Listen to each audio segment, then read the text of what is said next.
அப்போ சம்பளம் வாங்கினோடனே என்ன பேசணும்? விசுவாச வார்த்தைகளை பேசணும். கர்த்தாவே உமக்கு ஸ்தோத்திரம், இது எல்லாவற்றுக்கும் போதுமானதுக்கும் அதிகமாக இருக்கிறபடியால் உமக்கு ஸ்தோத்திரம்.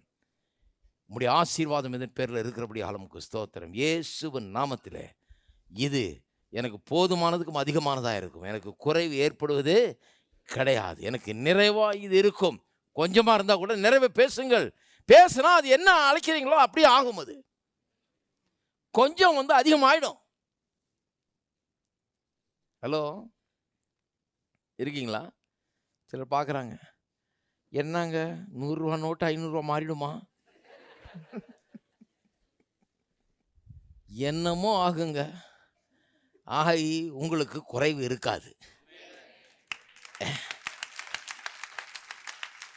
உள்ளத்தில் விசுவாசம் இருந்தால் அந்த விசுவாசம் வேலை செய்ய